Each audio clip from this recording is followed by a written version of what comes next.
도마복음 41장 시작하겠습니다. 제가 누차 강조하지만은 우리는 물질 세상, 인간 세상, 성경의 문자, 즉 양자의 세상에서는 지금 우리 인간계, 보이는 저의 모습은 인간입니다. 그러나 파동인 빛의 세상, 제3의 빛 세상은 미립자 인간으로 인하여 사람인 나는 붕괴되어 안 보입니다. 그러나 이 인간과 사람은 서로 얽혀 있습니다. 그래서 사람인 나는 빛의 세상에 존재하기 때문에 빛의 세상 정보를 인간인 나에게 알려주어 보이지 않는 현상과 상태를 인간을 통하여 드러내게 되는 것입니다. 그래서 이 빛의 세상은 우리가 양자 상태인 빛이 꽃에 도착하면 꽃은 양자 상태에 있는 에너지인 미립자를 흡수하여 물리적 화학적 반응을 일으키고 파동만 반사합니다. 그러면 이 파동만 반사된 이 빛을 우리가 보고 이 꽃을 보게 되는 것입니다. 바로 이것이 빛의 세상입니다. 그래서 우리 인간은 물질 문명인 이 양자 상태의 빛의 세상과 파동으로 존재하는 빛의 세상, 두 가지 세상에 존재하고 있는 것입니다. 즉 빛의 세상은 양자의 세상에 중첩되어 있습니다. 그래서 이 빛의 세상을 극락 또는 천국이라고도 표현하고, 물질 문명 인간 세상은 우리 지금 3차원 세상, 인간 세상인 것입니다. 그래서 성경을 볼 때는 항상 영안이 열리고 영의 귀가 열리고 영의 입이 열려 이 성경의 문자 속에 감추어진 빛의 세상 정보, 성령의 말씀을 보아야 됩니다. 그래서 우리는 성경을 볼 때 물질 문명 인간 세상의 문자로 보지만 성경에 있는 감춰진 내용, 비유로 숨겨진 내용을 알아야 합니다. 그래서 이 비유로 숨겨진 내용은 예수께서 성령을 받은 사람, 즉 택함을 받은 사람, 이 인간 세상에서 지혜롭고 슬기롭다고 하는 사람은 절대 알아볼 수 없고, 이 어린아이 같은 사람, 즉 성령의 말씀을 먹는 그런 사람만이 비유의 말씀을 깨닫게 된다고 기록된 것입니다. 그래서 성경은 성경으로 해석해야지 다른 외부의 어떤 사상이나 철학이나 이런 내용이 담기면 성경은 성경이 아니게 된 것입니다. 그 사람의 생각을 성경에 써놓은 것입니다. 이걸 우리 기억하셔야 돼요. 성경은 성령의 말씀이 있는 것이지 사람의 생각이 성경에 있는 것이 아닙니다. 그래서 사람의 생각으로 성경을 보게 되면 시대에 따라서, 지역에 따라서, 하다못해 집에 있는 엄마와 아빠와 그 자식들 간에 성경을 보는 시각이 달라지는 것입니다. 그러나 성령의 말씀을 보게 된다면 시대에 따라서, 지역에 따라서 달라지는 것이 아니라 항상 동일합니다. 이것이 성령의 법입니다. 성령율법. 자, 그럼 도마복음 41장에 있는 내용은 무엇일까? 41장. 자기 손에 가진 것을 그에게 줄 것이며 가지지 못한 자는 적게 가진 그것마저도 그들이 빼앗아갈 것이다. 이거를 물질 문명 세상으로 본다면 어떻게 될까요? 내 손에 가진 것은 자기 손에 가진 것을 자기 손에 가진 자에게 그는 줄 것이며 내가 가진 건 준대. 이 의미는 어떤 대가를 바라는 것이 아닙니다. 그냥 주어야 돼요. 이것은 성경에서 무조건 주어라예요. 인간 세상, 물질 세상에 보면 도무지 이해가 안 가죠. 어떻게 살려고. 내가 가진 것을 다른 사람에게 줄 때는 뭔가 거기에 대한 응분이 대가를 받아야 됩니다. 그래야지 내가 이것을 하기 위해서 또 일을 하니까. 그런데 가지지 못한 자는, 즉 뭔가 가지고 있어. 근데 조금만 가지고 있어. 이거를 그들한테 빼앗긴대. 이거는 인간 세상에서는 어떤 말로도 설명이 불가한 것입니다. 그런데 이 도마복음을 해설하는 사람들은 이걸 억지로 끼워 맞춰요. 억지로. 하여튼 세상에 있는, 인간 세상에 있는 좋은 말, 무슨 말, 어떤 다른 사람의 사상이나 이런 걸 도입해서 막 갖다 붙여요. 그런데 빛의 세상, 성령의 말씀으로 보면 아주 간단합니다. 성령의 말씀은 뭐냐? 너희가 성령을 받아 천국의 비밀을 알면은 세상에 드러내. 그래서 기쁘고 행복하게 살아. 그런데 그것을 남에게 주라는 얘기가 아니에요. 너희가 성령을 받고 이렇게 기쁨과 행복과 다른 사람들이 알지 못하는 세상을 빛이 세상에 있는 형태와 상태와 현상을 인간 세상에 드러나게 하여 너는 다른 사람보다 더 기쁘고 행복하게 사는데, 그렇다면 무엇을 주라? 너희 손에 가진 것 뭐예요? 성령. 다른 사람에게 성령을 받을 수 있게 주어라 하는 말씀입니다. 어떤 물질이 아니에요. 인간 세상에서는 이 물질 문명의 부유함은 꼭 필요한 것입니다. 이 기쁨과 행복의 기준점도 사실은 물질이에요, 물질. 즉 돈인 것이죠, 돈. 화폐입니다, 화폐. 그러나 어느 정도의 물질의 부가 차면은 거기서는 더 이상 기쁨과 행복이 없습니다. 지키기 위하여 무지하게 애를 쓰게 되죠. 그러나 기본적으로 내가 살아가는 데 있어서 이 정도면 근심 걱정 없어 하면은 계속 기쁨과 행복만 있어. 빛이 세상 정보를 아니까 다른 사람보다 더 많은 걸 막 알게 돼. 그래서 기쁘고 행복한 거예요. 이 물질의 부유함은 꼭 필요한 것입니다. 물질의 부유함이 사라지게 되면요, 세상 다 필요 없어요. 오직 돈만 찾아야죠. 돈 벌어야지.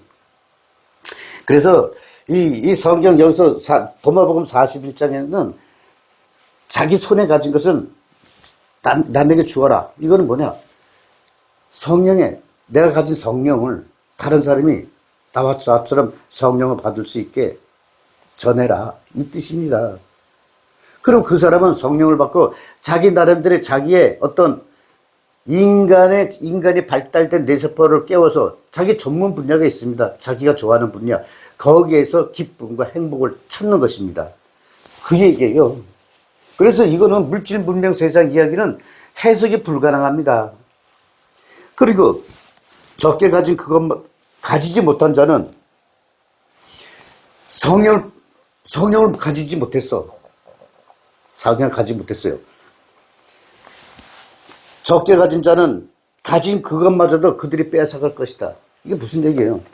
이 얘기는 예수께서 모세율법 유대인들에게 하는 말씀입니다. 그러니까 적게 가진 건 뭐냐? 성령은 많게 가지고 적게 가지고 그거 아니에요. 성령을 받으면은 자기의 잠자는 뇌세포가 자기가 좋아하는 전문 분야의 그쪽의 뇌세포가 활성화됩니다. 그러니까 갖고 있고 갖고 없고가 아니에요. 그런데 가지지 못한 자는, 성령을 가지지 못한 자는 가진 그것마저도, 이 유대인들은 성령을 못 받았으니까 성령은 가진 게 없어요. 그런데 유대인들이 가지고 있는 것은 무엇입니까? 세상 재물입니다, 재물. 이 재물을, 이 재물마저도 그들에게 뺏긴다 이게요. 왜 빼앗겨? 모세율법은 11조를 바쳐야 돼요.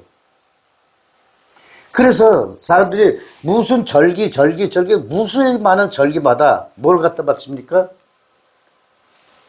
소나 송아지나 양이나 염소나 비둘기나 하여튼 그런 게 없으면은 그 예루살렘 모세율법 건축물 안에 제물로 바쳐질 거 팝니다. 그럼 그거 사다가 바쳐야 돼요.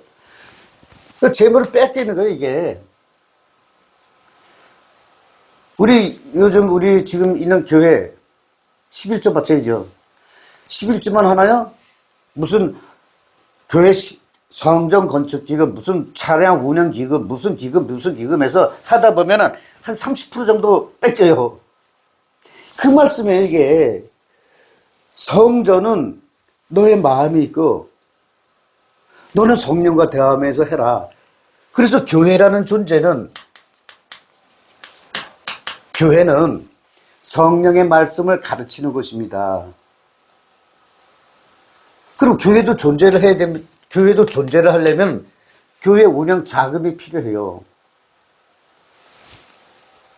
사도 바울 같은 경우는 자기가 일해서 돈 벌어서 자기가 해결했잖아요.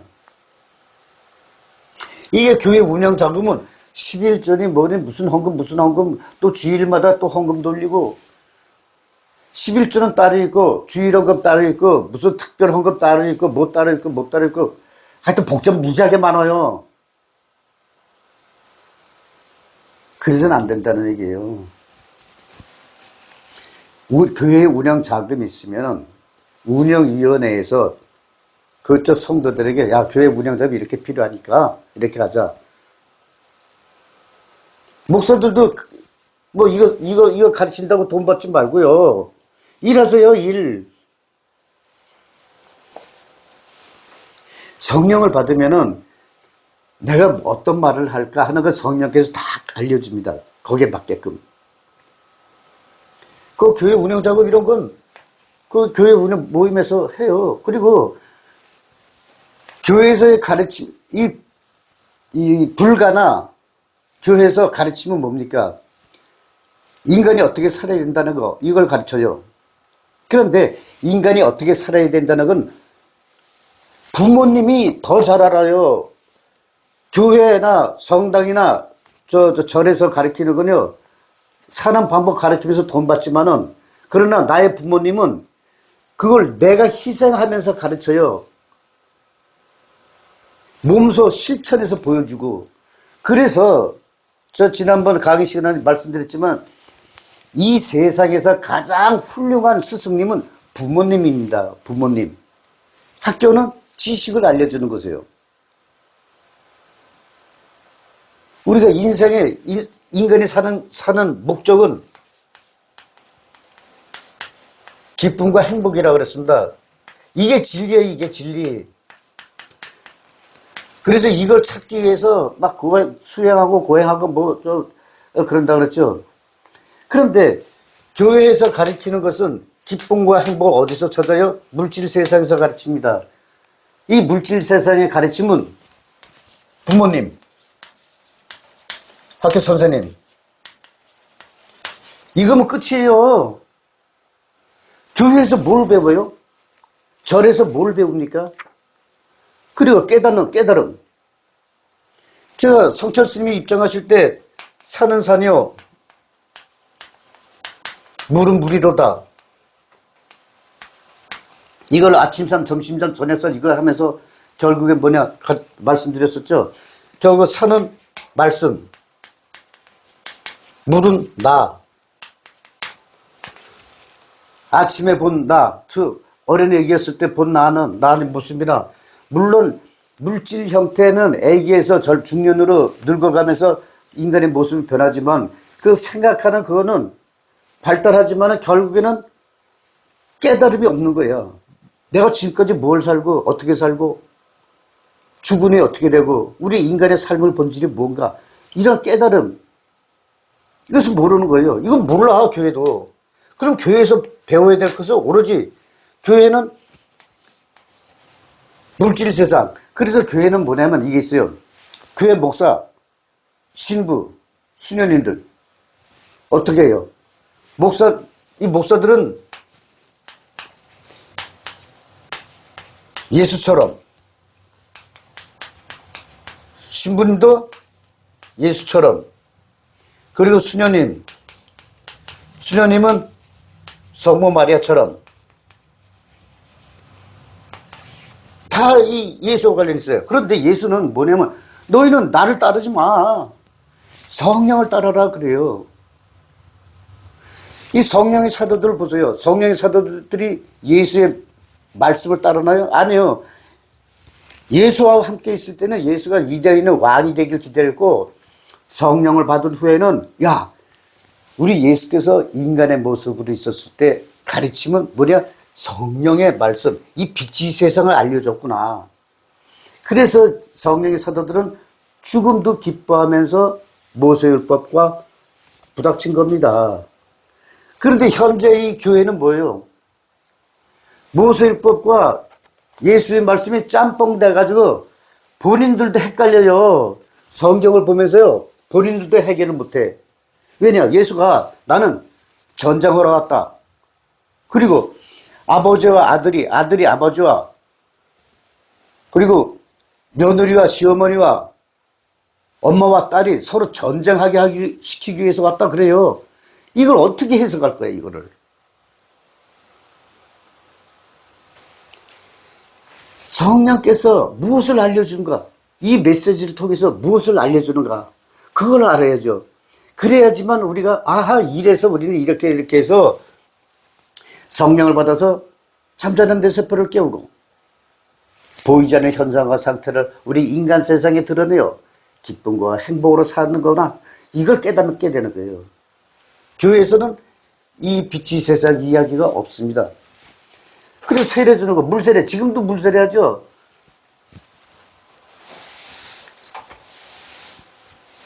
최초 세례 베푼 사람은 세례자 요한. 나는 지금 물로 세례를 베풀지만 앞으로 오실 분은 성령으로 세례를 주실 분이다. 그러셨고, 그 다음에 예수가 오셨어요. 그래서 예수는 물로 세례 받았습니다. 그렇지만 뭐예요? 이 제자들과 성령으로 제자들과 함께 있다가 이제 승천하시면서 뭐라고 그랬습니까? 너희는 성부와 성자와 성령의 이름으로 성령 세례를 베풀라. 그래서 예수의 성령의 사도들은 성령 세례를 베푼 겁니다. 성령 세례. 그래서 안수를 하게 된 거죠. 그런데 지금 이 교회나 성당은 뭐예요? 지금도 물로 세례예요. 왜냐? 본인들이 성령을 못 받았으니까. 성령이 뭔지도 모르니까. 그래서 뭐냐? 그것마저도 왜냐? 성령이 뭔지도 모르고 있으니까 모세율법에 모세율법에 그 예루살렘 그 건축물에 갈 때는 돈을 가지고 가야 되는 거예요. 그래서 없는 자는 그 있는 것마저도 빼앗긴다. 이 말씀입니다. 자, 42장. 성경을 보면요. 우리가 생각했던 그런 게 아니에요. 너희는 지나가는 자가 되어라. 참, 지나가는 자.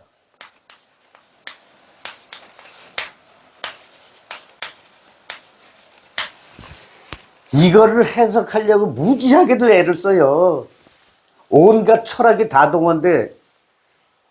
유교사상이 했더니 공자가 무슨 말씀했니? 맹자가 뭐 하여튼 뭐 복잡다양해요. 이거 간단해요. 예수는 왜 오셨을까? 그거 알면 돼요. 모세율법을 폐기하고 성령으로 재림하기 위해서. 그런데 예수께서 2000년 전에 예수께서 유대인에게 하는 말씀입니다. 그러면 유대인은 어떤 상태예요? 모세율법 세상에 살고 있잖아요.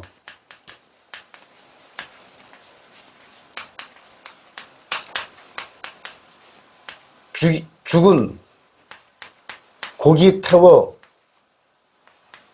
냄새 피우고 죽은 피 뿌리는 행위. 이게 모세율법입니다. 이것도 절기와 온갖 절기가 다 있어요. 이걸 폐기한 거예요. 그런데 요즘 교회 어떻게 해요? 죽은 고기와 죽은 피 뿌리는 행위는 안 하지만 온갖 절기 다 지켜. 요 제사는 절기와 제사 이걸 둘 다 폐기하기 위해서 그래서 예수는 십자가에 단번 제물로 단번 제사를 한 겁니다. 단번 제사. 그런데 지금 이 땅에 있는 교회들은 어떻게 돼요? 제사는 안 지내. 즉 제사라는 건 지금 우리 저 가정에서 지내는 지시화가 아닙니다. 근데 제사를 안 지내는 게 아니라 요 제사 대신 예수의 십자가 죽음 이걸 하는 거예요. 그런데 제자들은 뭐냐면 너 이것도 하지 마라. 왜 너네가 예수 이름으로 이 제사를 십자가 제사를 지내면 그때마다 지낼 때마다 예수를 다시 소환해서 너희는 자꾸 예수 몸에다 대못을 박는 거다. 그래서 교회나 성당에서 영성체 하죠, 영성체. 이것도 성령 세례 받을 때 딱 한 번만 하는 거예요. 딱 한 번. 이거를 주일마다 절기마다 이거 하는 순간 뭐냐면 너네는 그것도 뭐냐면 예수를 계속 소환해서 예수의 몸을 계속 뜯어먹고 예수의 피를 계속 흘리게 하는 거야. 즉 십자가 죽음을 계속 예수를 소환해서 가만히 있는 예수를 소환해서 주일마다 뭐 토요일 월화수 뭐 금토일 해서 매일 불렀다가 여기서 대못을 박는다 그래요. 그래서 제자들은 이 성령의 사도들은 이거 하지 마. 이제는 성령 세례 딱 한 번 받으면 성령 세례 받음으로 인해서 모든 절기와 제사는 끝나서 이제는 성령과 함께 그래서 기도하는 거 모세율법 시대 때는 뭐냐면 모세오경 낭송하는 거 이거예요. 이게 기도예요. 예수 시대 때는 뭐냐 기도하는 방법이 폐기도 없어요. 뭐냐면 주의 기도문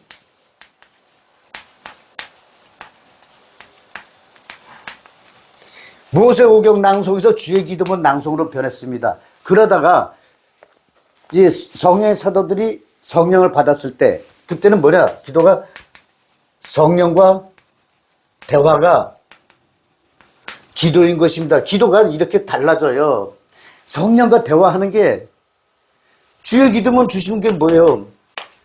성령을 초백하는 거, 성령을 받기 위해서 이 기도, 주의 기도를 하는 겁니다. 그래서 성령을 받았어. 그러면 뭘 또 기도해? 성령과 대화하면서 성령 말씀에 순종하고 그게 대화예요. 성령 말씀에 순종하는 거 복잡하게 생각하지 마세요. 성령께서는요, 우리 잠자는 뇌세포를 깨우는 복구 시스템이라고 얘기했죠. 우리 잠자는 뇌세포가 깨어나면은 더 많은 걸 알고 이쪽 빛이 세상의 정보를 알게 돼요.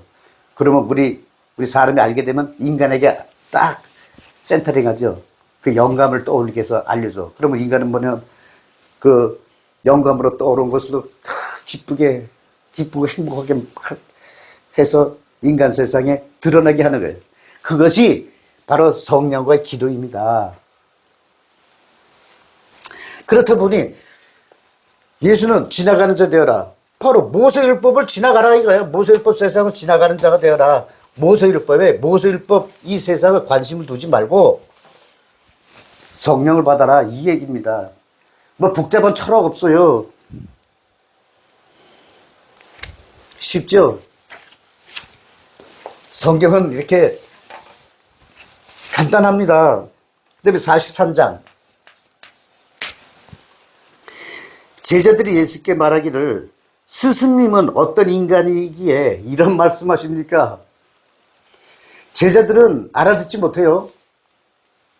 왜냐면 제자들 이때 당시 제자들 마음속에는 모세율법이 최고입니다. 그리고 예수가 모세율법 이 유다 나라에 언제 왕이 되느냐 그게 이게 가장 핵심인 것이에요. 그래서 제자들이 예수께 말할 때는 항상 우리 스승님은 이스라엘 왕이 될 거야 하는 게 바탕에 깔리고 예수께 질문하는 것입니다. 그러니까 예수께 뭐라면 스승님은 앞으로 유대 나라의 왕이 될 사람인데 유다 나라를 지나가라니 이거 말도 안 되는 황당한 얘기잖아요. 네? 유다 나라를 너네 이 세상 다 의미 없어. 지나가는 사람이잖아, 얘기야. 관심도 갖지 마. 뭐 이상한 꿈도 꾸지 마. 그러니까 제자들은요, 예수가 왕 되기 위해서, 왕 되기 위해서 자기 있는 벌어놓은 돈 계속 끌어다 모으면서 예수 뒷바라지 한 거예요. 그런데 예수께서는 황당무계하게, 이 세상 필요 없어. 지나가는 자 돼. 지나가는 사람이 되어라, 이거야. 이거 무슨 얘기일까? 그러니까 제자들은 황당하지. 그러니까 제자들이 있는 거예요. 아니 스승님은 도대체 어떤 사람이게 어떤 인간이게 이런 말씀하십니까? 그 뜻이에요 이게. 그러니까 예수께서 뭐냐, 너희는 내가 말하는 것을 듣고 내가 누구인지 깨닫지 못하는구나. 아, 예수도 당연한 거 알아요. 너희 내 말을 듣고 깨닫지 못하는 거 알아. 그러니까 예수께서는 참고 인내하면서 십자가에서 죽음까지 간 거예요. 모른다는 것을 알고 있으니까. 왜냐? 비유를 얘기하니까. 그래서 내가 누구인지 모르는 너희는 나무는 사랑하는데 그 열매는 미워하고 열매는 사랑하는데 그 나무를 미워하는 유대인과 같구나. 이거는 지금 당장 제자들 무슨 뜻인지 몰라요. 그러나 너희가 성령을 받은 후에는 너희가 지금 이거를 예수는 이거예요. 제자들이 지금은 무슨 말 하는지 도무지 알 수도 없어요. 아, 이거를 다 어떻게 기억해. 그런데 성령을 받게 되면은 기억나고 깨닫게 되는 거예요. 예. 그런 신비스러운 말씀을 하시는 겁니다. 그때 당시 제자들은 어떻게 왕이 되면 한 자리 하길 기다리는 거 있는데, 이런 쓸데없는 얘기하니까 알아듣지 못하고 다 흘려보내요. 누가 이런 말 하는 걸 기억해요. 그러니까 너희는 내가 말하는 것을 듣고도 내가 누구인지 깨닫지 못하는구나 했지만, 야, 너희는 내 말을 듣고 깨닫지 못하는 거 당연한 거야. 이게 바탕에 깔린 겁니다. 그리고 내가 누구인지 모르는 너희는 나무를 사랑하는데, 무화과 나무, 그 열매는 미워하고, 무화과 나무가 이렇게 있는데 여기 열매가 있어요. 나무는 사랑하는데, 무화과 나무는 사랑하는데 무화과 나무가 맺은 열매는 미워해. 열매는 미워해. 그러면은 뭐야? 열매를 미워하면 무화과 나무도 미운 거예요. 그렇죠? 무화과 나무는 예수입니다. 예수인데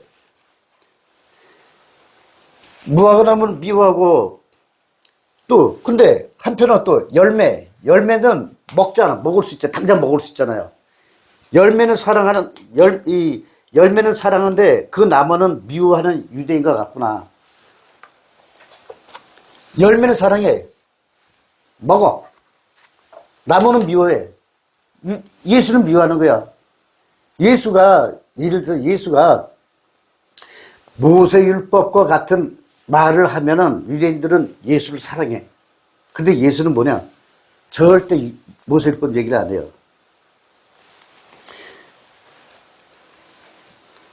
그래서 뭐냐? 이 나무는 여기서 너희는 내가 누구인지 모르는 너희는 나무는 사랑하는데 그 열매를 미워하고, 예수인 나무는 사랑하는데 그 열매, 즉 유대인들은 미워해. 예수의 제자들은 왜 유대인을 미워할까? 나무인 예수가 왕이 되어야 하는데 유대인들이 자꾸 예수를 배척하는 거야. 그러니까 예수는 뭐냐? 유대인들이 미워. 이 얘기예요. 그리고 여기서 열매는 사랑하는데 그 나무를 미워하는 유대인과 같구나. 유대인들은 나무가 있어요. 나무가 있어. 이 열매는 사랑해. 열매는 사랑하는데 나무는 미워하는 유대인과 같구나. 유대인들이 보았을 때 예수가 열매를 맺는 열매는 모세율법 열매는 맺어야 되는 거예요. 예수는 모세율법 열매를 맺지 않는 거예요. 모세율법 열매는 뭐예요? 가축의 고기를 태워서 냄새 풍기고 죽은빛 뿌리는 거예요. 그 말씀하시는 거예요. 그래서 이 나무에는 무화과 나무와 가시나무가 있다는 거.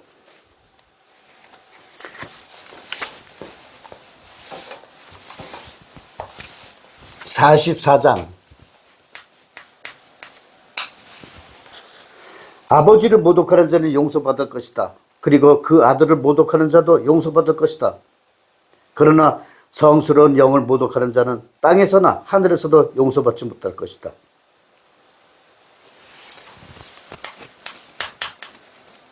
아버지, 그 아들,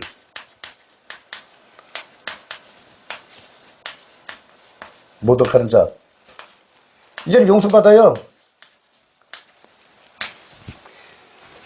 아버지 아들을 모독한다 이거예요. 그것은 바로 이 물질 문명 세상.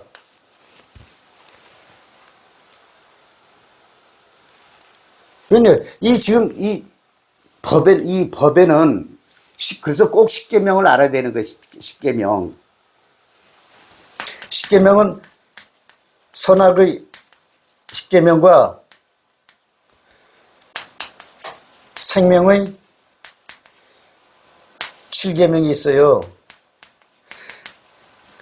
그래서 이거 십계명과 주의 기도문, 할례 언약, 그리고 십자가, 이걸 모르면요 성경에 단 한 줄도 깨달을 수 없습니다. 지금 제가 말씀드리는 건요, 이 교회 어디 가도 이렇게 빛이 세상 말씀으로 여러분께 얘기하나요? 없어요. 그래서 뭐냐면 이건 뭐냐면 선악의 사회법이에요. 선악의 사회법. 지금 이 나라 이 땅의 교회들은 뭐냐, 사회법을 어긴 것을 죄라 그래서 이 천주교에서는 신부님한테 가서 고해 성서를 받고 용서를 받아. 그리고 교회에서는 직통으로 하나님께 죄송합니다 하면 용서받았대. 아니 A, B 있어. A가 B에게 피해를 끼쳤어요. 가해자, 피해자. 피해자는 두글두글 끓어요. 두글두글 끓어. 그런데 가해자 피해놓고 뭐는 가해자가 하느님 또는 하나님께 용서받았다 그러고 신부님께 용서. 아니 이 가해자는 멀쩡 여기서 지금 열받아 죽겠는데 피해 끼치고 이렇게 했대. 이건요 성경을 몰라도 너무 모르는 거야. 성경에서는요 선악의 사회법과 생명의 칠계명법을 엄격히 구분하고 있습니다. 그래서 성경은 너희가 기쁨과 행복으로 태어났으니 기쁨과 행복을 찾는 것은 선악의 사회법을 잘 지키면서 기쁨과 행복을 찾아라.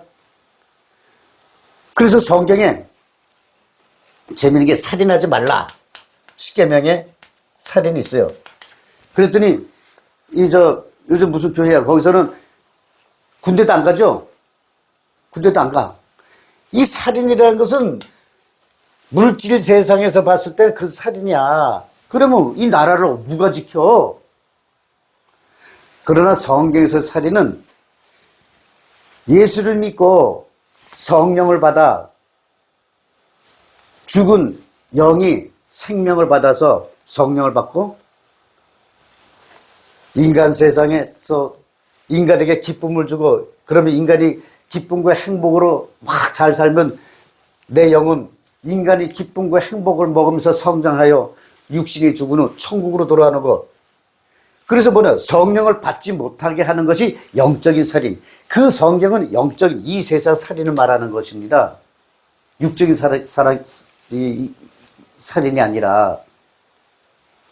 인간 사회는요 각 나라마다 전쟁이 없어질래 없어질 수가 없어. 살인이란 전쟁, 자기 국가, 자기 가족을 지키기 위해서, 나를 지키기 위해서 일어나는 살인은 성경에서 살인이 아니에요. 그냥 너네들끼리 하는 거야, 인간끼리. 그러나 성경은 뭐냐? 영적인 성령을 받지 못하게 하면은 그것을 살인이라 그러는 거예요. 그러한 살인자, 영적인 살인자는 용서가 없는 거예요. 이걸 구분하셔야 돼. 그런데 피해자는 여기 있는데 이렇게 해놓고 용서받았대. 피해자는 여기서 불을 끄는데. 그래서 성경은 너희가 선악의 사회법, 여기 있는 게 선악의 사회법이에요. 피해를 줬어? 그럼 피해자한테 용서를 구해 가서 피해자가 용서를 구하면 돼. 그래서 주의 기도문에 보면 뭐라고 써져 있냐면요. 주의 기도문에 내가 나에게 지은 죄를 내가 용서하듯이 아니, 이게 교회나, 어디 교회나, 이 성당 가면 이걸 죽으라고 외쳐, 낭송해. 하늘에 계신 아버지 하면서 나에게 죄 지은 사람을 내가 용서해 주는 것 같이 나를 용서해 주시고. 가해자는 내가 용서하잖아. 신이 용서하는 게 아니에요. 그렇게 이중적으로 하면서 이 주의 기도문을 낭송하면서 인간들은 그걸 깨닫지 못하는 거예요. 그래서 이 성령율법과 이거는 아주 구분됐습니다. 그 인간 세상에서 이렇게 모독하고 그러는 거는 신의 세계와 관계없어. 너네가 만든 법은 너네가 지켜. 이 사회법은 사람마다, 나라마다, 시대마다 다 달라요. 이게 변하다는 게 이 사회법이야. 그런데 신이 어떻게 사회법, 시대에 따라서 나라마다 다 다르게 적용하나요? 아니요. 성령은 똑같아요. 시대와 나라와 지역에 따라서 달라지는 게 아니라 다 똑같습니다. 그래서 이 빛의 세상, 이 세상의 정보는 변함이 없어요. 법도 변함이 없고. 그리고 그 아버지 아들 모독하는 자를 용서를 받는데 성령,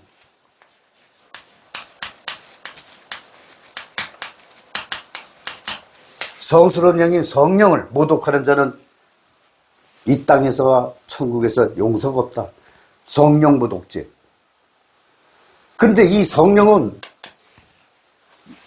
받지 않은 사람은요, 성령을 모독할 일이 없어. 그런데 성령을 받지 않고 성령을 받고 나서 성령의 참된 지혜를 맛보고 참된 맛을 보고 성령께 동행했던 사람이 성령을 모독하면은 가차없이 지옥 갑니다. 그건 용서가 없어요. 그거는 우리 무당세계에서 잘 드러나요. 무당세계에서도.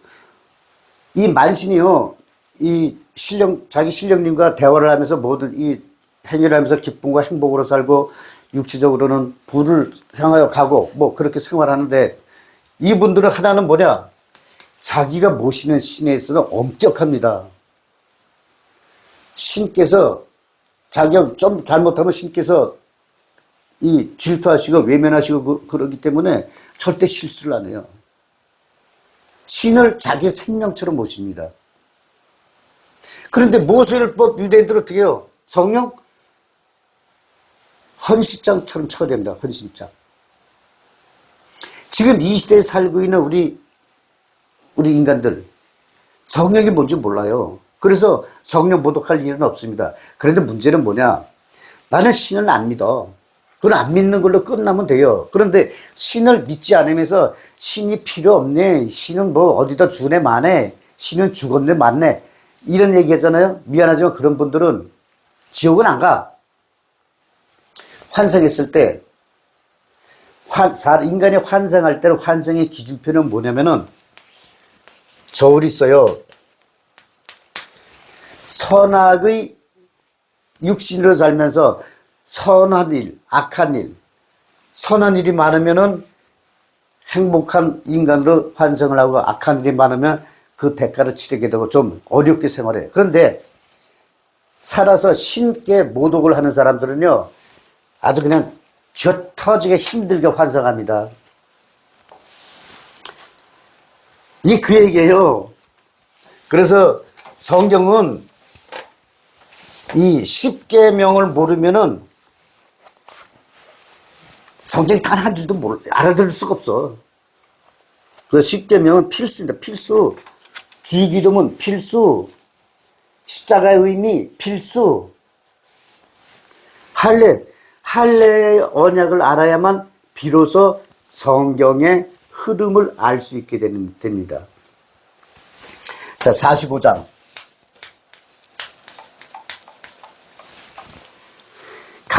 가시덤불에서 포도를 수확할 수 없고 가시나무에서 무화과를 거둘 수 없다. 왜냐하면 그것들은 열매를 내지 못하기 때문이다. 의로운 인간은 그의 보물로부터 좋은 것을 만들어낸다. 그러나 악한 인간은 그가 마음에 품은 사악한 보물과 그가 말하는 악한 말에서 나쁜 것을 만들어낸다.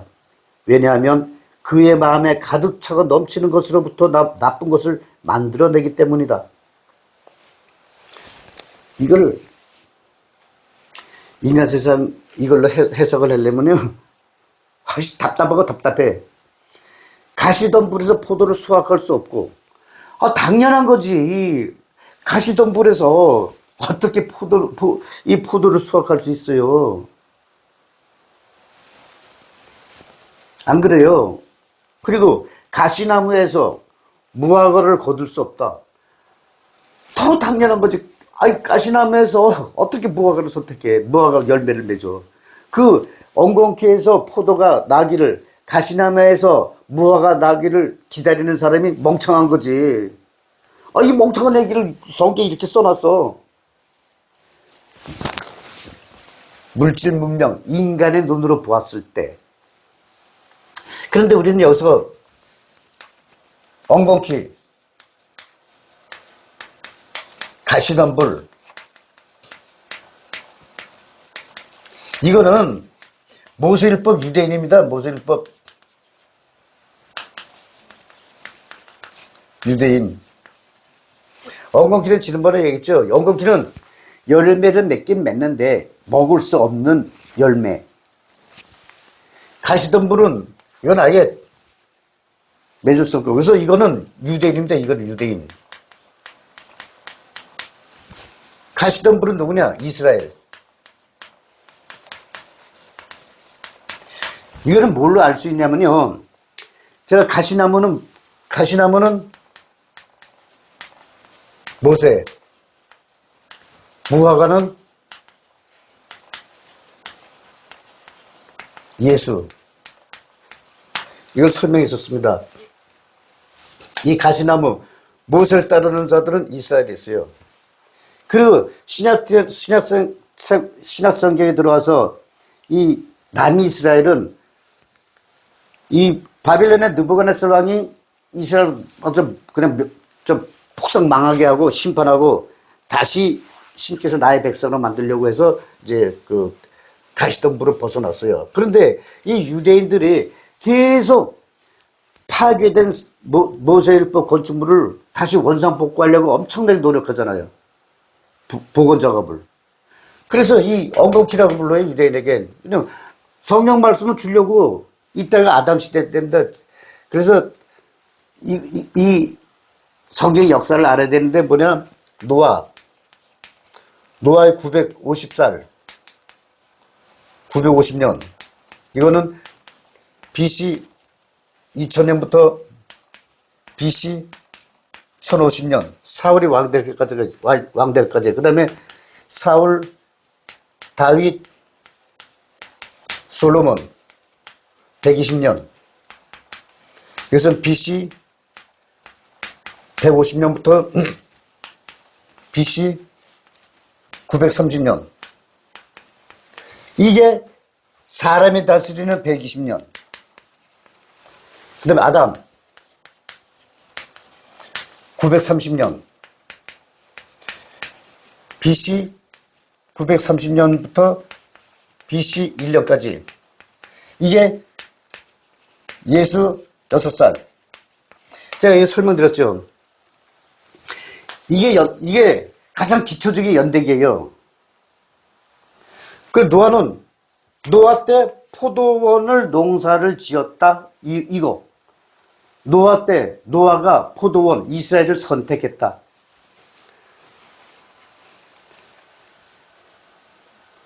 그래서 이 무화과 나무, 이 예수는 이 유대인들이 볼 수가 없어요. 이 아담이, 이것도 너무 깊이 들어가겠다. 이렇다는 역사적 이 연대기. 이건 오차가 플러스 마이너스 1년입니다. 제가 이거 그리스도 연대기에 보면 제가 노아 홍수 끝날 때부터 지금 2024년까지, 작년이죠. 2024년까지 연대기가 두루마리로 만들어져 있습니다. 그게 7번째인데 제가 그건 공개를 안 하고 있어요. 한편으로는 두려운 마음이 있습니다. 야, 이걸 공개해야 되나? 말아야 되나? 그래서 이게, 요 때가, 여기까지가, BC 2550년부터 여기까지가 창세기입니다. 여기까지. 예수 죽음. 여기 AD 26년. 여기까지가 이게 창세기, 구약성경의 예언서입니다. 구약성경의 예언서. 그리고 마태복음이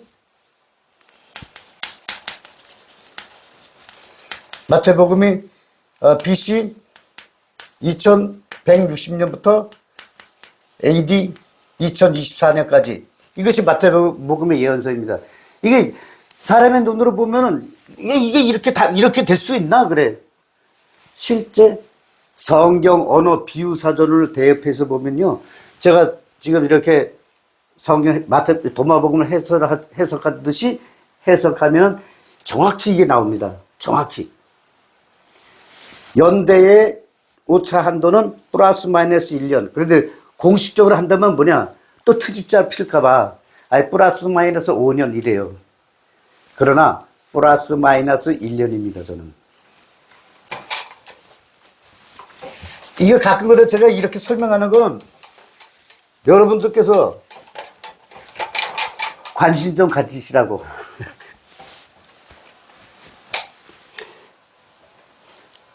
그래서 가시남에서 무화과를 거둘 수 없다. 왜냐하면 그것들은 열매를 내지 못하기 때문이다. 이걸 대입하면 돼요. 그리고 의로운 인간은, 우리가 여기서 의롭다. 그리고 성경을 보면은 선한 사마리아인 이래서 나오죠. 선하다, 의롭다. 이 기준표는 뭐냐? 이것은 7계명, 이것은 10계명.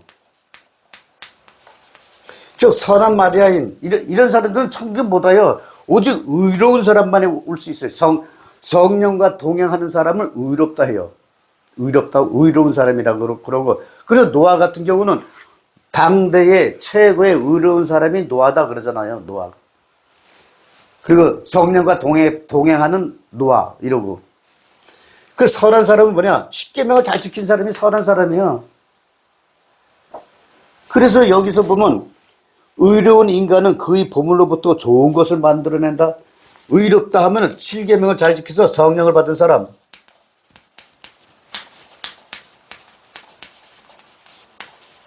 성령을 받은 사람은 의롭다 그래요. 성경에서 의로운 사람이다 그러면 성령과 관계 있습니다. 그러면 성령을 받은 사람은 그의 보물로부터, 우리 인간의 보물은 성령. 제가 지난번에 성경에서 보물이란 성경에서 흔하지 않게, 보물은 흔하지 않는 물건을 말해요. 마찬가지로 성경에서의 보물은 흔하게 나오지 않는 단어. 그래서 사자는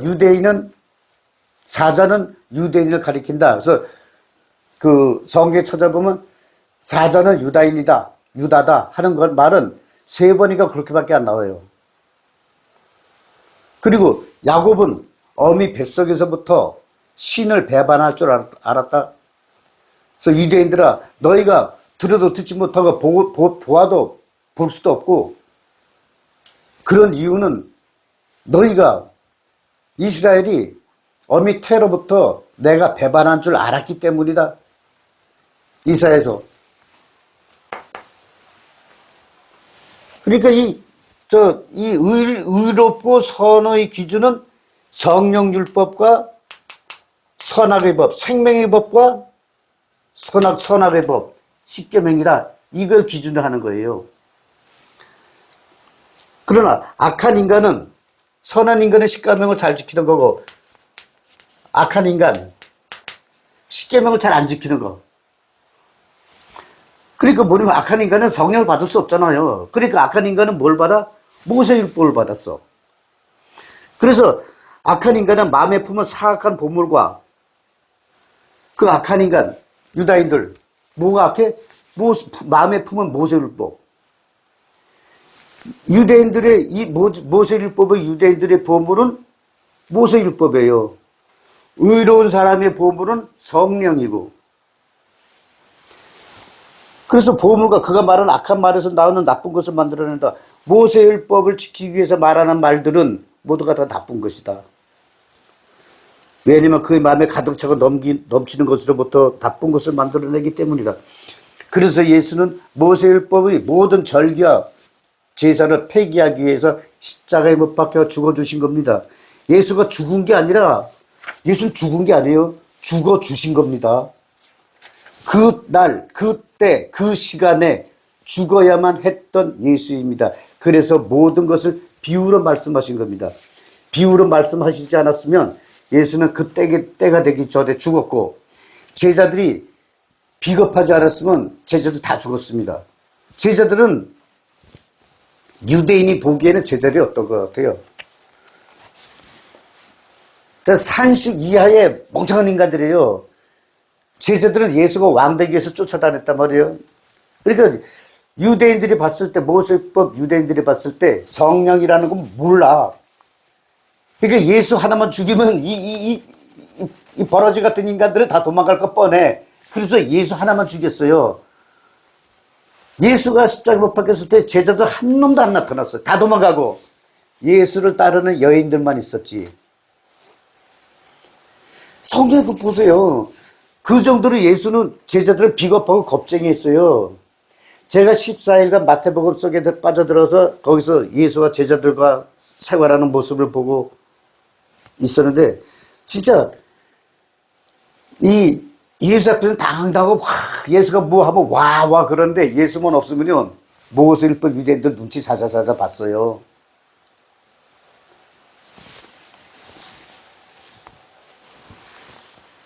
그게 그 제자들의 한계입니다. 그래서 이런 역사적 사실, 그 다음에 제자들의 마음의 상태, 제자들은 오직 예수가 유대인의 왕 되기를 기다렸다는 사실, 그건 잊지 마세요. 46장. 아담으로부터 세례자 요한까지 여자에게서 태어난 인간들 가운데 세례자 요한보다 더 위대한 인간은 없었는데, 그 이유는 이 세례자 요한의 눈을 넘어서지 못했기 때문이다. 아담부터 요한까지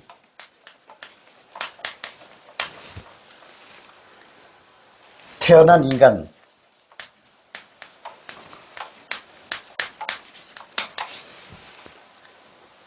요한보다 더 위대한 인간이 없었대. 아담부터 요한까지. 지금 교회는 아담이 최초의 인류 조상이야. 그런데 예수도 지금 아담이 최초의 조상이라고 안 그래. 아담이 인류의 최초의 조상이었다면은, 아담의 아들은 그 죄악 투성이었나요? 아담부터라는 건 뭐냐면은, 이 십경을 받고 남 이스라엘 시작부터 요한까지, 제가 이렇게 설마 또 헷갈리시는 분이 있을 거예요. 그래서 노아, 제가 연대기 그려드렸던 게 BC 2000년부터 BC 1050년, 그 다음에 인간의 왕, 사울, 다윗, 솔로몬, BC 1050년부터 BC 930년. 요게 뭐냐면 950년, 요게 120년. 아담, BC 930년에서 BC 1년. 이게 130년, 930년. 요게 이스라엘에서 사울이 왕 될 때까지가 950년이에요. 요게 바로 노아의 나이 있잖아, 노아 나이. 그리고 인간이 왕이 돼서 이스라엘을 다스린 날이 120년. 그 다음에 아담, BC 930년. 여기 남이스라엘이에요. 남이스라엘에서부터 예수 6살까지. 여기 아담 나이. 그러니까 뭐냐면 남이스라엘. 이게 솔로몬이 죽고 나서 이스라엘은 분열됩니다. 남이스라엘과 북이스라엘. 근데 북이스라엘은 이 북이스라엘 백성들이 남이스라엘 예루살렘에 가서 제사 지내러 내려가니까 이 북이스라엘 왕이 그 금송아지 2마리를 만들어서 2군데다 놓습니다. 하나는 단하고 하나 어디 놓고. 그리고 뭐냐, 야, 여기 이 금송아지가 우리를 이집트에서 구원해내온 우리의 신 엘로힘이다. 엘로힘. 그래서 북이스라엘이 남이스라엘, 그러니까 북이스라엘 맞다. 저 금송아지가 우리 신 맞아. 해서 남이스라엘에 안 내려간 거예요. 그래서 성경에 엘로힘은 바로 성경은 이문서, 북이스라엘 성경. 이 남이스라엘 성경은 요드회, 와우회. 이게 Y문서, 남이스라엘 성경. 이것을 바벨론 포로 생활 때, 포로 생활 때 바벨론에서 짬뽕한 게 여과 과정 없이 그냥 혼용해서 혼탁하게 섞은 게 바로 지금의 성경입니다. 지금의 성경, 바이블. 바벨론에서 따온 겁니다. 바벨론에서 남이스라엘이 이 성경을 종합해서 만들었다 해서 바이블이라고 명칭을 붙인 겁니다. 아담의 나이가 이래요. 그래서 이 950년, 120년, 930년 이 비밀을 알아야지 성경을 해석할 수 있어요. 또 야, 이거 우연히 이거 알았네. 우연히 알긴요. 요거 하나만 우연이면은 우연이라 그랬었지. 그럴 수 있지. 근데 성경에 또 인간이다. 인간이 나를 120년을 한다? 요거. 아담은 930살에 죽었다? 아담 나이. 요게 마태복음 1장 1절부터 그 족보가 끝날 때까지 이걸 근간으로 해서 이게 나온 거예요. 저 마태복음 쫙 펼쳤을 때 족보가 나오면 그냥 5분도 못해서 그냥 잠자요. 그렇다면 아유 짜증나 해가지고 그냥 덮어버리고. 이 비밀을 알게 되면요 엄청나요. 14대 나오니까 지금 교회에서 뭐냐면 다윗을 알려주기 위해서, 다윗을 우아하기 위해서.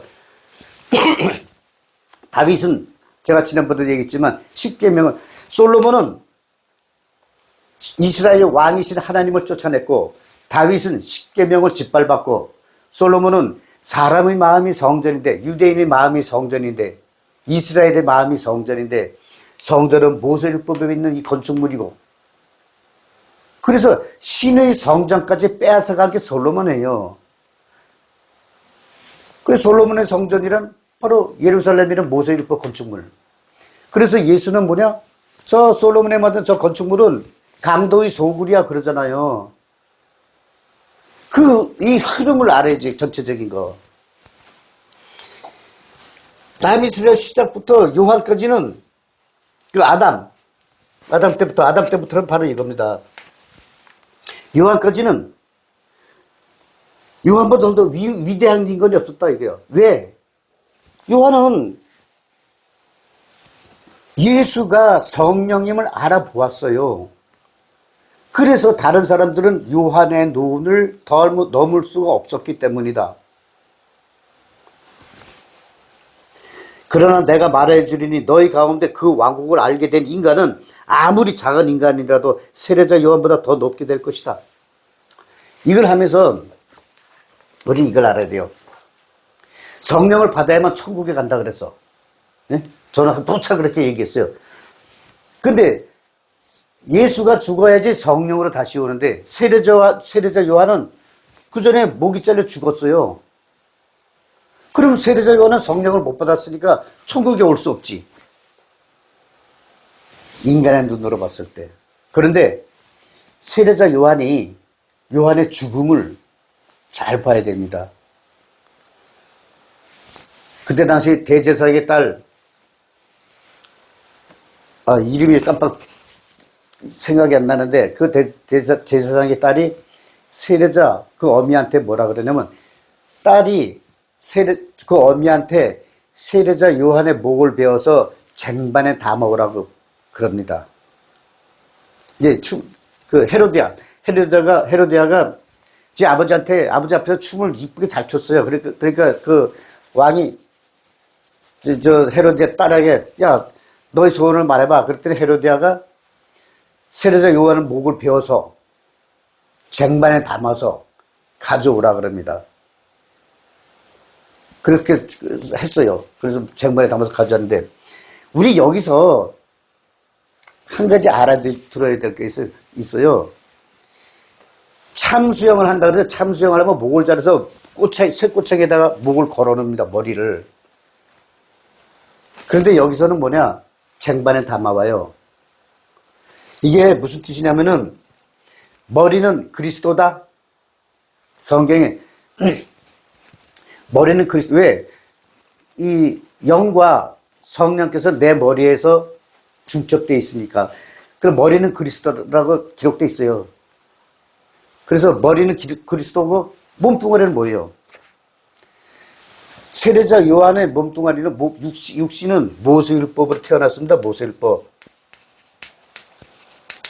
그 그리스도.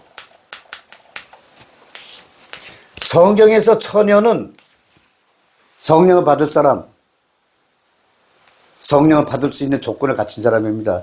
그래서 뭐냐면 이 헤로디아가 한 내용은 처녀가 어머니가 즉 처녀가 성령을 받을 수 있는 사람이 어머니한테 성전에게 그리스도를 쟁반에 모셔와라. 이 뜻이에요. 그 세례자 요한 죽음 과정을 보면은 이 깊은 뜻이 숨겨져 있어요. 그런데 육신은 어떻게 할까요? 이거는 모세율법이야. 육신 몸뚱아리는 이거 필요 없어. 그래서 세례자 요한이 예수 이 말씀에 천국에서, 왕국은 천국이에요. 그래서 세례자 요한은 성령을 받지 않았지만은 천국에 간 것입니다. 이런 비밀이 있어요. 그래서 예수는 뭐냐면, 아직 세례자 요한은 성령도 못 받았는데 천국에 있다는 전제 조건 하에서 이야기하는 것입니다. 그렇기 때문에 너희 왕국을 알게 된 인간은, 왕국은 어떻게 알아요? 성령을 받아야 알지. 성령을 받은 사람은 천국에서 세례자 요한보다 더 높다. 세례자 요한은 성령과 동행하지 않고 천국에 올라갔지만은 너희들은 성령과 동행하기 때문에 세례자 요한보다 높다 하시는 말씀인 것입니다. 우리 성경을 이렇게 영적으로 보게 되면요, 반전에 반전이 거듭됩니다. 이 성경을 아시는 분들, 제가 지금 세례자 요한의 죽음은 그 헤로디아가 세례자 요한을 목을 잘라오게 한 거, 그건 나쁜 것처럼 보지만은 결코 나쁜 것이 아니라 세례자 요한의 구원을 말씀하시는 거였습니다. 그 깊은 숨은 뜻은. 이렇게 성경은 우리 인간 세상의 물질 문명의 눈으로 보면은 성경은 도무지 이해할 수가 없습니다. 47장.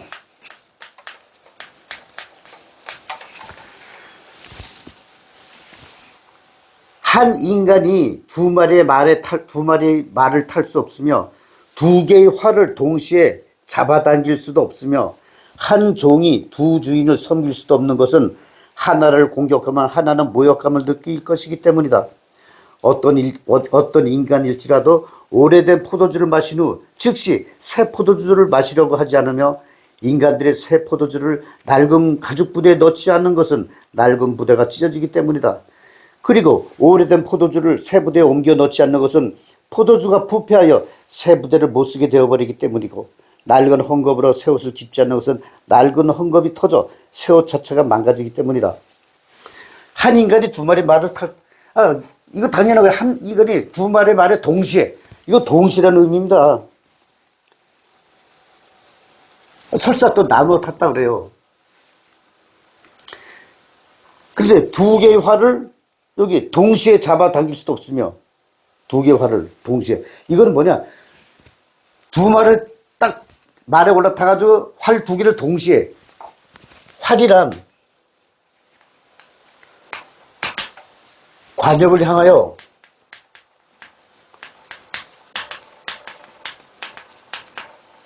즉 목표를 향하여. 우리 인간은 기쁨과 행복을 얻기 위해서 태어났어요. 그런데 여기에 두 마리 말이 있습니다. 두 마리의 말. 한 마리의 말은 모세율법. 하나는 성령율법, 성령율법. 성령, 모세와 성령 이렇게 지켜져. 두 마리, 이 두 마리의 의미가 이래요. 그리고 우리가 성경에서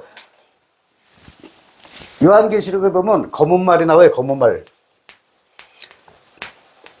검은 말을 탄 자는 저울을 가졌다.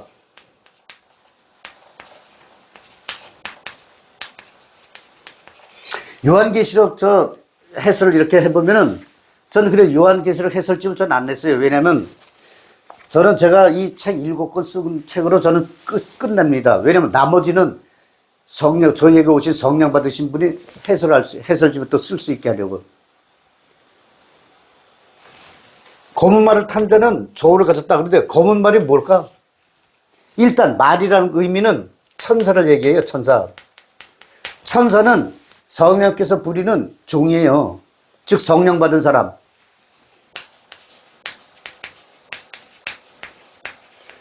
성령 받은 자. 신의 일을 대신하는 사람. 즉 살아있는 사람을 위한 신의 대행자. 이것이 검은 말입니다. 말. 근데 검은색은 심판의 의미 있어. 심판자. 까마귀 소멸시키는 자. 심판자. 근데 말을 탔대. 말을 누가 타요? 성령을 받은 사람을 탄 사람은 누구예요? 이것이 성령이에요. 성령. 저울을 가졌다. 저울은 뭐냐? 죄의 기준을 정하는 첫 잣대. 죄의 기준. 그래서 인간 사회에서의 죄의 기준은 선악의 법. 인간이 만든 법, 선악의 법. 인간이 만든 법, 십계명. 그런데 천국에서의 법은 뭐냐? 저울의 기준은 성령.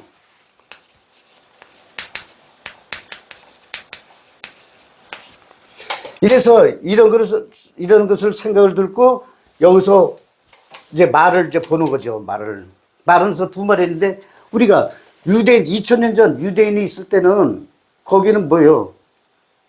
인간이 탈 말, 인간이 활을 들고 즉 인간의 죽음을 향하여 가는 인생길의 말. 이것은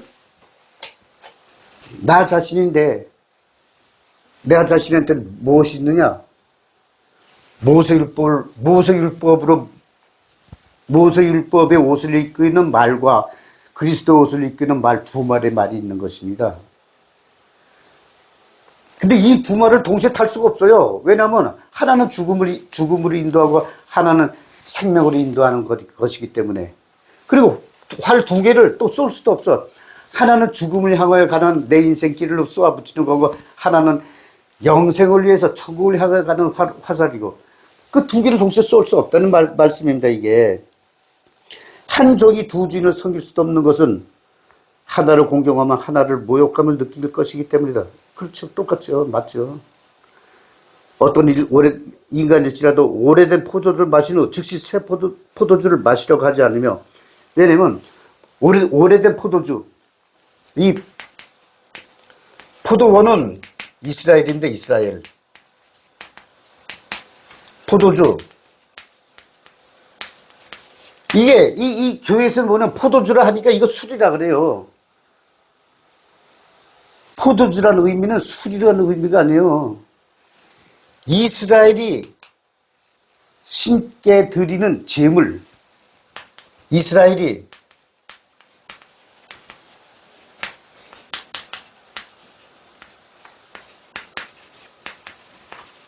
제물이 뜻이 있어요. 이게 그리고 이제 어떤 뭐 양식. 그러니까 이 포도주라는 의미는 이스라엘이 만드는 무엇인가 여러 가지 의미가 많죠. 꼭 쉽게 드리는 재물이다 하면 꼭 이렇게만 해석하지 마세요. 그냥 이스라엘의 마음의 양식. 이것으로도 해석될 수 있고. 하여튼 이스라엘과 관계된 의미입니다. 이 포도주라는 게. 그래서 이스라엘의 포도주는 뭐냐면 모세율법이에요. 모세율법. 그래서 오래 묵힌 포도주, 이스라엘 이 포도주를 마신 사람은 새롭게 나온 포도주, 성령, 예수 그리스도, 이걸 예수 그리스도의 포도주를 거절한다는 뜻입니다. 이게. 그리고 인간들이 새 포도주를 낡은 부대에 넣지 않는 것은 낡은 부대가 찢어지기 때문이다.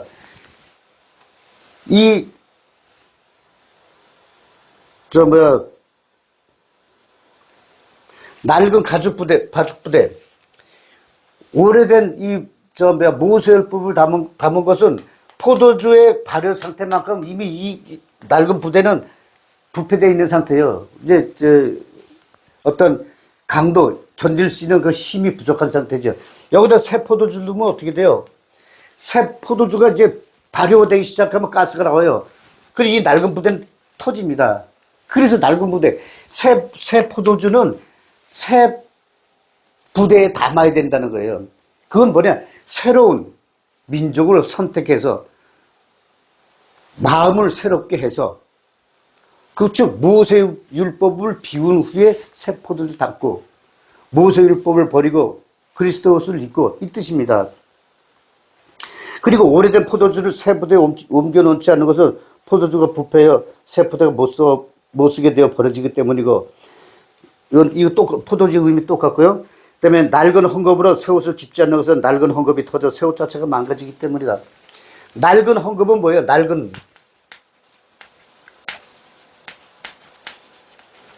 이건 모세율법이에요. 여기에 새로운 헝겊, 이건 그리스도 옷. 이것을 두 개를 기어버리면 터져가지고 옷도 안 되고 뭐도 안 되고 죽도 밥도 안 돼요. 이 말씀이에요, 이게. 그래서 새로운 그리스도의 옷을 입는 것은 내가 새롭게 태어나는 것. 내가 새롭게 태어난 것. 새롭게 태어난 것은 뭐예요? 이 물세례라는 것은 모세율법의 육신을 한번 죽이는 거예요. 모세율법의 육신을 물세례로 죽이고 예수의 몸을 먹는 것은 죽인 나의 육신을 다시 부활시켜. 그 뜻이에요. 그리고 포도주를 마시잖아요. 새 생명을 얻는 것. 물, 예수의 몸, 예수의 피. 요건 빵이고 요건 포도주죠. 물세례를 받았어요. 물세례는 뭐냐면 모세율법의 육신을 한번 죽이는 겁니다. 성경을 좀 잘 보세요. 목사님들이 그 얘기해주는 것만 듣고는 여러분들 알 수 없어요. 여러분들이 직접 체험을 해보세요. 체험을.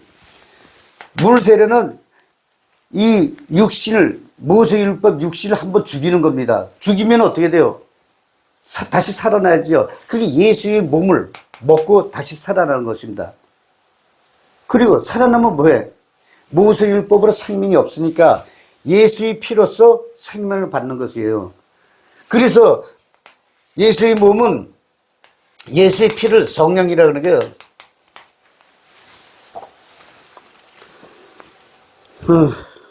그리고 더 들어갔다가 이제 너무 길어지고, 이게 어떤 이런 성경을 볼 때는 성경에서 의도하는 바가 뭔가, 그리고 성경에 그런 구절이 있는가, 그걸 알아야지. 성경 구절을 한번 볼까요? 마태복음 6장 24절엔 똑같은 내용이 있습니다. 9장 17절에는 새 포도를 낡은 가죽 부대에 넣지 아니하나니. 마태복음 이게 똑같은 내용이 있어요. 똑같은 내용이. 새 옷과 헛옷. 그래서 제자들은 뭐냐면 너희들은 그리스도의 옷을 입어라. 새 옷을 입어라. 그리고 포도주란 예수께서는 뭐냐 빵을 주면서 이거 그리스도의 몸, 포도주는 이거 그리스도의 피 이러면서 주잖아요.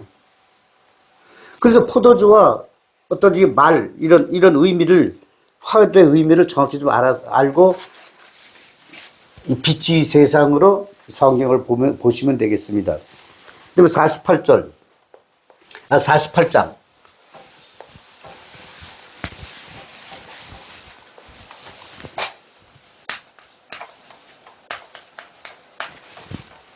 만일 둘이 한 집안에서 서로 화합한다면 그들이 사막을 향하여 옮겨가라 말하면 그것이 옮겨질 것이다. 이 얘기와 비슷한 얘기가 뭐예요? 마태복음 17장 20절에 보면 너희 믿음이 겨자씨만한 믿음이라도 있으면 이 산을 보고 저기로 옮겨라 가라 하더라도 그대로 옮겨갈 것이며 이랬잖아요. 만일 둘이 한 집안에서 서로 화합한다면 둘과 한 집 이거를 물리적인 세상으로 우리가 들여다보면 둘은 뭐예요? 뭔지 모르는 두 사람 같은 의미가 있어. 네? 그렇다면 빛이 세상으로 하면 뭐예요? 영과 성령이잖아요. 영과 성령. 어떤 생명체가 있는데 그 두 생명체가 한 집안에 있어. 그럼 육신으로 봤을 때는 물질 문명을 세상에 봤을 때는 두 사람. 그 다음에 이 빛이 세상에서 봤을 때는 나의 영과 성령이 그 한 집안이다. 그러면 물질 세상에 봤을 때는 집이고 영적인 세상에 봤을 때는 나의 마음. 즉 머리. 즉 뭐냐? 뇌세포. 이건 여성령이죠. 성전이고 어머니고 한 집안에서 나의 뇌세포 여성령이고 성전이고 어머니인 곳에서 성령과 내 영이 하나가 된다면 그들이 사막을 향하여 옮겨가라 말하면 그것이 옮겨진다. 이건 뭐냐면 사막이 옮겨가나요? 아니 산이 옮겨진다 하니까 교회에서 이거 해설하는 분들이 산이 이렇게 있어요. 이 산도 보면 이렇게 뿌리가 있다 이거야. 뿌리가 빠져서 산이 옮겨간다 그렇게 해석을 해요. 그거 될 수가 없는 얘기요.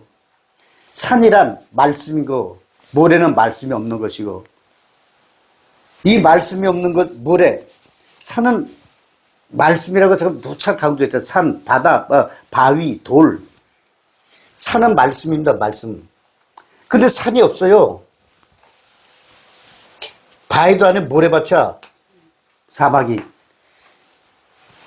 말씀이 없는 이 사막, 황량한 사막은 뭐예요? 모세율법. 옮겨져라 하면은 모세율법은 흔적 없이 사라진다는 말씀 뜻입니다. 이게. 그럼 모세율법이 없어지면 어떻게 돼요? 성령율법만 남게 되죠. 그래서 성령의 사도들은 성령의 말씀 전하기 위해서 유대 나라에 있었으나 박해가 심하여 전부 다 성령을 받은 유대인이나 성령의 사도들은 전부 다 이스라엘을 떠난 것입니다. 이스라엘을 떠난 후 어떻게 됐어요? 이스라엘은 그때 유다 나라는 결국 로마군에 의하여 독수리 로마군에 의하여 멸절당한 겁니다. 독수리 의미를 잘 알아야 돼요. 그래서 마태복음에는 생명이 없는 곳에는 독수리가 모일 것이다. 시체 있는 곳에는 독수리가 올 것이다. 즉 생명이 없는 모세율법 있는 세상에는 독수리로 심판한다는 뜻이에요. 이게. 간단한 예를 들어서 이 유대인들이 전 세계 지방에 흩어져 살 때도 그러니까 2000년 전 유대인들이 이제 로마군에 의해서 다 흩어졌어요. 로마군. 로마 군대에 의해서 예루살렘 그 건축물은 완전 폭삭 무너졌고 유대인들은 다 흩어졌습니다. 그러다가 2000년이 지났어요. 그래서 2차 대전 때 전 정부의 불이죠. 2차 대전 때 그 독일 히틀러가 이때는 이제 유대인들 많이 살았는데 이스라엘 민족은 어떻게 했어요? 가스실로 버렸죠. 가스실로. 독일 군장이 뭐예요? 독수리 군장을 한 국가는 하여튼 어떤 형태로든 모세율법을 심판하고 있습니다. 그리고 독수리 군장은 뭐냐? 미국도 독수리 군장이지만은 살라딘의 군장은 독수리예요. 하여튼 혼자가 되어 49장 48장 다 끊었죠. 49장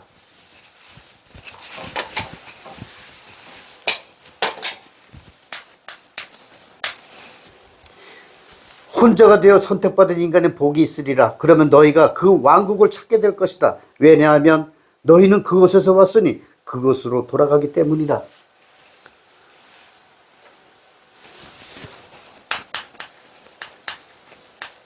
혼자 된 자는 선택받은 자.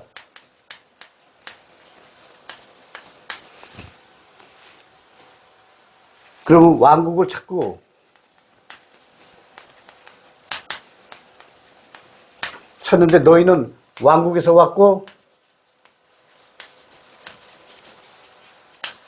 왕국으로 돌아오기 때문이다.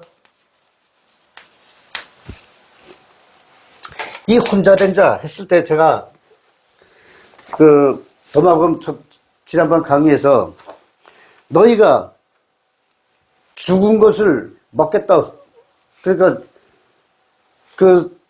죽은 것을 먹겠다고 약속한 날부터 그것을 살아있게 하였으니 너희는 혼자가 되었다 그랬잖아요. 이 도마복에 기록되어 있는데 혼자 된 자는 뭐예요?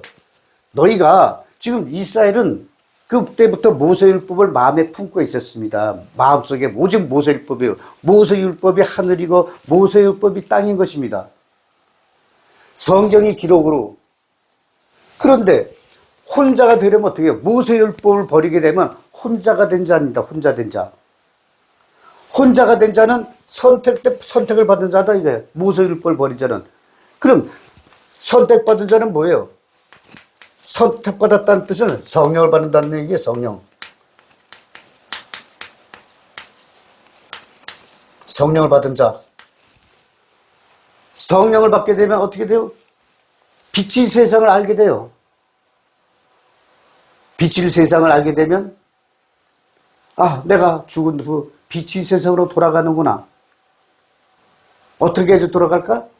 성령을 받고 잠자는 내 세포를 깨워 보이지 않는 세상의 현상과 상태를 인간 세상에 드러나게 하여 육신으로는 기쁨과 행복으로 살고 이 영은 육신의 기쁨과 행복을 먹으며 성장하고 육신이 죽을 땐 더 기쁨과 행복이 충만하고 성령이 충만한 상태에서 내가 천국으로 돌아가는구나 하는 기대감으로 인간 세상을 마치게 됩니다. 그 말씀이에요. 그래서 왕국으로 돌아온다. 그래서 우리 대한민국에서는요, 집안에서 이렇게 편안히 죽으신 분은 호상이라고 그러고 돌아가셨다 그래요. 돌아가셨다. 이게 우리 언어는요, 성경 언어의 기초가 돼 있어요. 돌아가셨다 그래요. 어디로 돌아가셨는데? 천국으로. 근데 성령을 받지 못했기 때문에 천국으로 못 돌아오지만은 또 더 좋은 환상을 하죠. 그래서 왕국을 찾고 왕국에서 돌아왔고 왕국으로 돌아온다. 이게 성경에서는 새의 비둘기인데 사실은 기러기.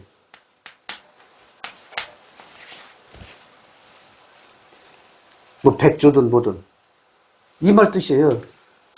그래 우리는 영어로 비둘기를 해석해 놨으니까 비둘기라고 그러는 거죠. 사실은 철새 기러기를 말하는 거예요.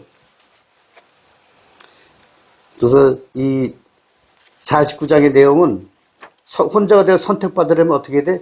모세율법을 버려야 돼요. 지금 이 땅의 모든 교회들 모세율법을 못 버리고 있어요. 제가 목사분한테 얘기했더니 이 말은 맞긴 맞는데 내가 지금 그렇게 설명을 한다면 나는 교단에서 쫓겨나서 목사 생활을 못합니다. 목사 생활 못하면 어떻게 돼요? 집안 식구들이 당장 실업자 되잖아요. 그리고 목사 생활만 했던 분들이 무슨 노가다를 하겠어요? 뭘 하겠어요? 그런데 성령을 받은 사람들은 이것저것 다 해요. 경비 생활부터 뭐 다 할 수 있어. 자, 50장.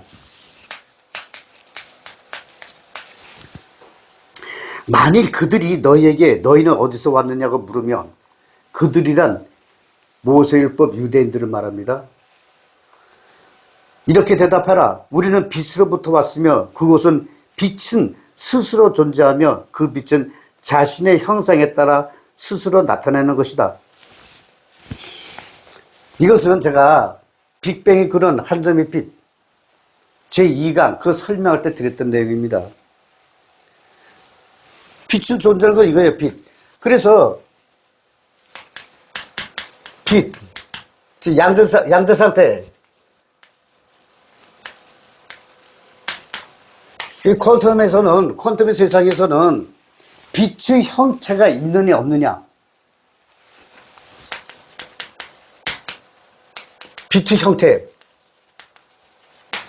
여러분 빛의 형태가 있습니까? 제가 이건 그 제2강에서 말씀드렸던 거예요. 빛의 형태는 없다, 있다. 뭘까? 빛의 형태가 있습니다. 형태가 있어요. 이것은 성경 요소는 빛은 자신의 형상에 따라 스스로 나타내는 것이다. 그래서 이 빅뱅 때, 빅뱅의 그런 한 점의 빛, 여기서는 이게 아주 정확히 표현한 거예요. 빛의 형상. 사람들은 그래요. 물리학자들한테 빛의 형태 있습니까? 그러면 없다 그래요.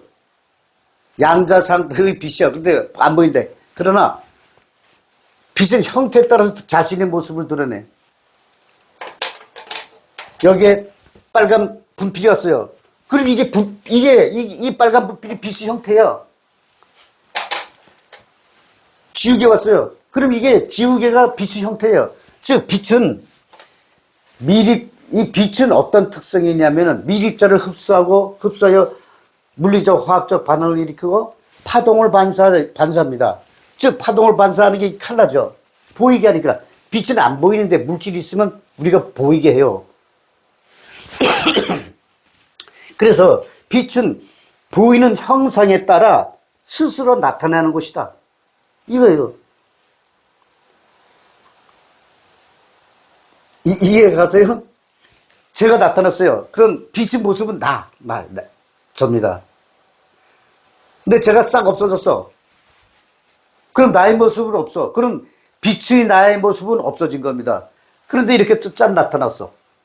그럼 이게 빛인 나의 모습이요. 칠판도 빛인 모습이에요. 이거는 내 칠판이나 이런 것은 무기질이니까 생명이 없으니까 빼고 여기에 비둘기가 나타나서 그럼 비둘기가 그 빛의 형상이고 이렇게 빛은 스스로 존재하지만 스스로 나타나고 그러지만은 존재 형상에 따라서 자기 모습을 드러낸다. 내가 착한 사람이면 착한 사람, 내가 의로운 사람이면 의로운 사람 모습대로, 내가 모세율법을 따르는 사람이면 모세율법 따르는 모습으로 그렇게 빛은 드러낸다. 자신의 형상을 드러낸다는 뜻입니다. 형상은 없는 게 아니라 그게 바로 불가에서 말하는 공. 텅 비었어. 근데 꽉 차 있어, 빛으로. 근데 꽉 차 있지만 안 보여. 없어. 그래서 공은 색을 보낸다 그랬습니다. 색.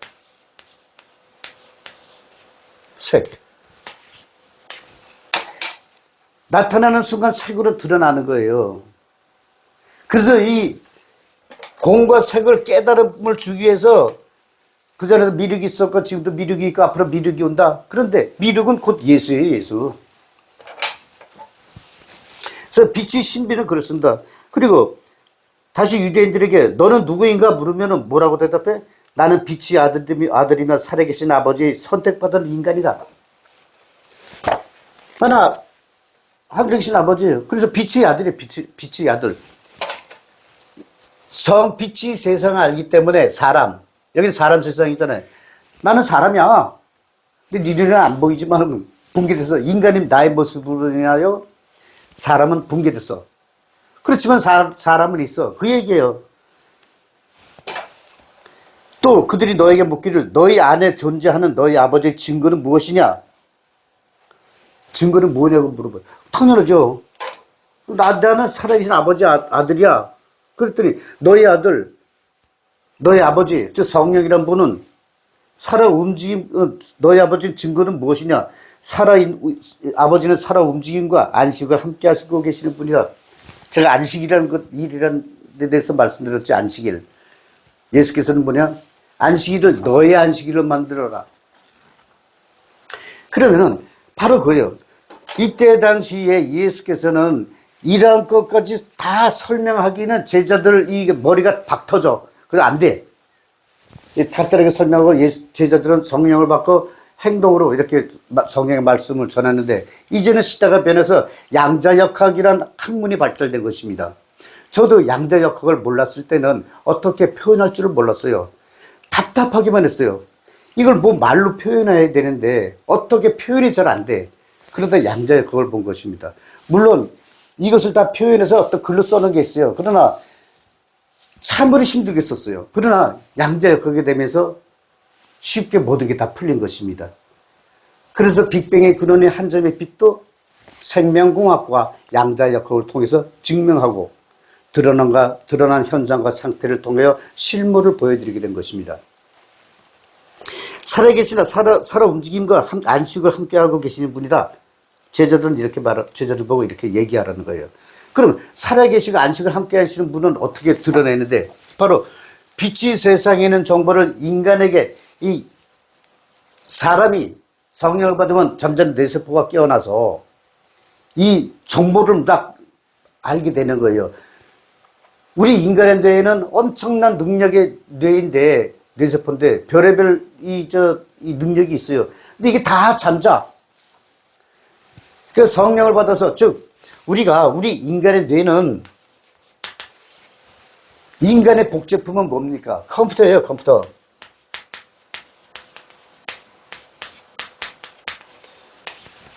인간은 컴퓨터입니다. 언어는 1과 0.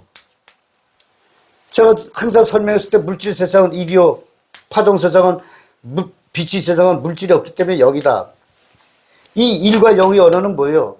전기 신호를 넣었다, 멈췄다, 넣었다, 멈췄다. 이게 1과 0입니다. 그래서 컴퓨터는 뇌세포의 복제품이에요. 즉, 이 컴퓨터는 물질 세상에서 드러난 이 빛이 세상, 이게 컴퓨터에서 다 구현된다는 이 얘기예요. 그래서 컴퓨터 속에다 우리 양자 컴퓨터가 나오면은 인간 세상, 빛이 세상을 똑같이 구현해낼 수 있어요. 그렇지만 한 가지 못하는 거, 영감. 영적인 감각은 구현할 수가 없습니다. 이건 인간만이 가지고 있는 거예요. 인간만. 인간은 사람과 함께 있으니까. 그래서 뭐냐면 살아계신 아버지와 함께 있으니 뭐래요? 이 빛이 세상 정보를 사람의 잠자는 뇌세포를 깨워서 알게 된 정보를 인간에게 알려주면 인간은 이것을 드러난 현상과 상태를 통하여 나타내는 거죠. 드러내는 거죠. 이 빛이 세상에 있는 이 형상을 지구에 있는 인간 물질 세상에 더 나타나게 하는 겁니다. 그래서 처음에 제 생각은 잠자는 생각의 차원을 높이려면 잠자는 뇌세포를 깨워라. 이 1부 첫째 강의 이 차원의 벽 1강 쳐보세요. 거기에는 처음에 한 10가지 정도 이렇게 해놨습니다. 그 다음에 생명공학, 양자역학. 아무것도 몰랐던 사람이 이렇게 어떻게 다 표현했을까? 이 많은 걸 물리적인 물리학자들이 이거는 아니야, 이거는 아니야, 뭐 이래 한 걸 저는 드러난 현상과 상태를 통하여 다 증명했습니다. 이게 뭔데? 이것이 바로 내 안에 계신 아버지는 살아 움직임과 안식을 함께 계시는 분이다 하는 것을 이제는 드러낼 수 있었던 거예요. 이것이 우리가 성령이 나와 함께 하고 계시다는 증거입니다. 전 진화, 다시 한번 설명하지만 우리 진화는 뭐예요? 미립자의 변화 과정이다. 진화론 주장하시는 분, 파동도 진화됩니까? 파동은 진화가 불가해요. 왜냐? 미립자가 아니기 때문에. 파동은 뭡니까? 생각. 그런데 진화는 미립자의 변화 과정인데 최초의 빅뱅 때 유기화합물이 만들어졌다 그러는데, 왜냐하면 우리가 빅뱅을 실험하기 위해서 이 원형 터널, 즉 입자 가속기를 만들어서 전자를 빵 튀겨 양쪽으로, 빛의 속도, 광속도로 가서 여기서 팡 부딪히면 폭발을 해. 그러나 유기화합물은 여기서 만들어질 수 없다는 거. 왜? 이 폭발 때 일어나는 고열, 고압을 유기화합물은 견뎌낼 수 없습니다. 그래서 만약에 뭔가 나온다면은 무기화합물은 나올 수가 있어요. 이제 탄소 같은 거. 내가 이것도 창조 진화 때 설명드렸습니다. 그래서 뭐냐? 너희 안에 존재하는 아버지 증거는 무엇이냐?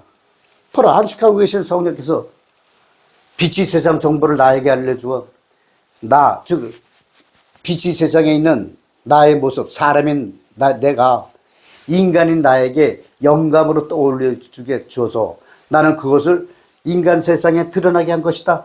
이것이 바로 성령께서 존재하신다는 증거다. 즉 나의 이 책이, 이런 책들이 다 증거입니다.